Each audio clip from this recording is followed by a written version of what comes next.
नमस्ते दोस्तों, आप सब कैसे हैं? सब कुशल मंगल, सब बढ़िया। सिलाई सखी चैनल में आप सभी का स्वागत है। दोस्तों, आज का वीडियो हमारा जो है सवाल और जवाब का, तो चलिए समय न गंवाते हुए हम शुरू करते हैं।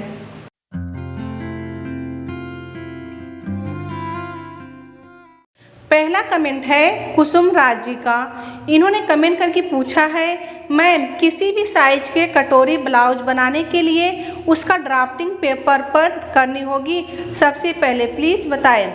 तो कुसुम राज जी, हमें न्यूज़पेपर पे ड्राफ्टिंग बनाना पड़ता है। क्यों बनाना पड़ता है? क्योंकि हमें एक कटोरी से दूसरे कटोरी को बढ़ाना रहता है मार्जिन उसमें, तो इसके लिए हमें न्यूज़पेपर की ज़रूरत पड़ती है। और हाँ, जब आप कटोरी ब्लाउज बनाएंगे तो आप फ्रंट पार्ट न्यूज़पेपर पे बना लीजिए और बैक पार्ट जो है आपका कपड़े पे रख लीजिए, उसमें निशान लगा लीजिए और हम जो फ्रंट और कटोरी जो योग पट्टी बनाएंगे उसको न्यूज़पेपर बना के उसके ऊपर रख के कटिंग कर लेते हैं। ये क्यों बनाया जाता है अलग से पेपर पे? क्योंकि हमें ब्लाउज में पीस जो हमारा रहता है उसमें कपड़ा हमें कम मिलता है, तो इसके लिए हम पहले से न्यूज़पेपर पे फार्मा बना के तैयार कर लेते हैं, फिर उसके ऊपर रखते हैं। तो आप ध्यान रखिए, जब भी आप कटोरी का ब्लाउज बनाएंगे तो आप न्यूज़पेपर पे बना लीजिए, फिर उसके बाद कटोरी बढ़ा के फिर आप कपड़े पे रख के कटिंग कर सकते हैं। अगला कमेंट है ज्योति यादव जी का। इन्होंने कमेंट करके पूछा है, 9 इंच क्यों लिया ऊपर से? तो ज्योति जी ने जो कमेंट किया है वो सलवार है, तो सलवार में जो हम बेल्ट निकालते हैं वो 9 इंच का निकालते हैं। तो 9 इंच इन्होंने सवाल किया है कि 9 इंच क्यों ऊपर लिया।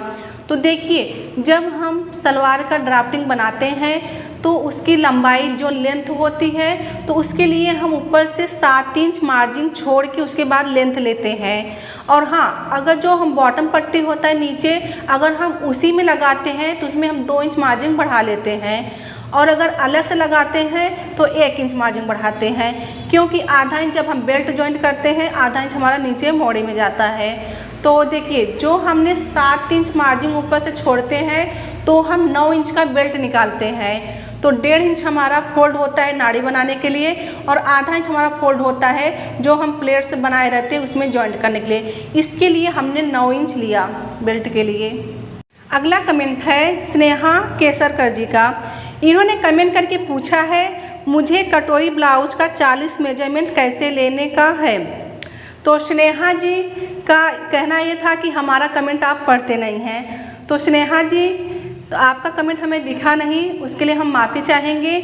और जो आपने कमेंट किया है 40 इंच का कटोरी ब्लाउज का, तो स्नेहा जी, हमने हमारे चैनल पे हमने कटोरी ब्लाउज का कटिंग और स्टिचिंग डाल रखा है 40 का चेस्ट का, तो आप वहाँ पे जाके देख सकते हैं। हाँ, उसमें आपको क्या डाउट है, क्या नहीं समझ में आ रहा है, वो हमें आप अच्छे से कमेंट करके लिखकर बताएं, तो हम आपका कमेंट पढ़ के आपको अच्छे से डाउट आपका क्लियर कर देंगे।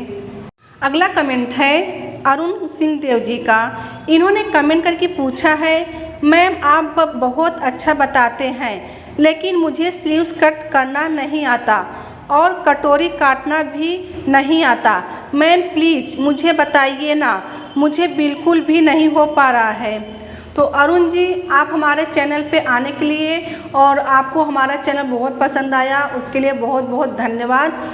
तो अरुण जी, देखिए, आपको स्लीव्स काटने नहीं आता तो उसका हमने अलग से वीडियो बना रखा है। स्लीव्स का भी हमारा अलग से वीडियो है और हमारा कटोरी का भी हमने फ्रंट पार्ट का अलग से बना रखा है और एक साथ में भी हमने बना रखा है।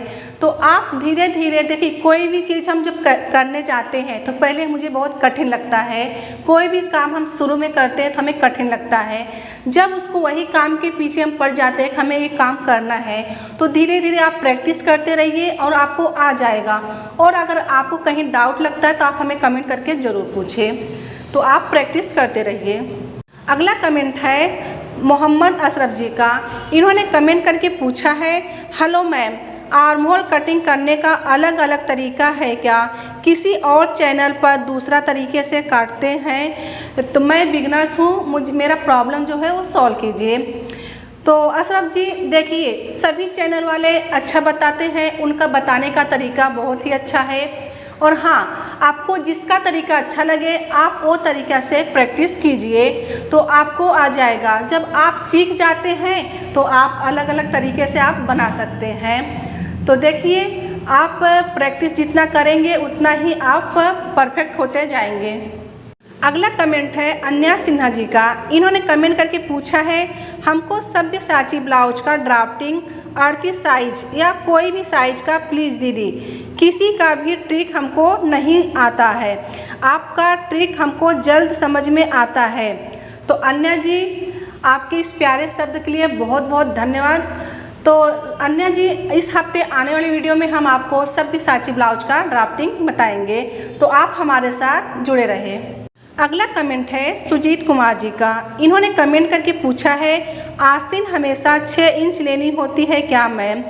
तो सुजीत जी आपने 6 इंच के आगे ये नहीं लिखा कि आपको क्या चीज़ आस्तीन, मतलब एक होता है आस्तीन की लंबाई, एक होता है आस्तीन जो हम आस्तीन लगाते हैं आर्मोल में। तो देखिए इसमें तो आपने प्रश्न नहीं किया है, तो भी हम आपको 1-2 सवाल बता दे रहे हैं। तो आस्तीन हमेशा जब हम आस्तीन की कटिंग करते हैं चेस्ट का चौथा भाग यूज करते हैं, जो भी साइज का हम बनाएंगे चेस्ट का चौथा भाग। और हाँ, आस्तीन की लंबाई जो होती है यहाँ से वो हमारा पसंद अनुसार रहता है, 6 इंच पहनते हैं कि 5 इंच पहनते हैं, उस हिसाब से लिया जाता है। और आता है हमारी फिटिंग, तो जो फिटिंग होती है आपका फिटिंग जितना रहेगा उसका हम हाफ लेते हैं, उसके बाद 2 इंच मार्जिन मिलाते हैं। तो इस प्रकार से आप आस्तीन ले सकते हैं। तो दोस्तों सवाल और जवाब का सिलसिला हम यहीं ख़त्म करते हैं। हाँ, अगर आपके मन में कोई डाउट है, कोई सवाल रह गया है, तो आप हमें कमेंट करके आप ज़रूर लिखें। आपका कमेंट का जवाब हम अगले संडे ज़रूर लेके आएंगे। तो स्वस्थ रहे, सुरक्षित रहे, समझे, सीखे, सफल बने। मिलते हैं अगले क्लास में।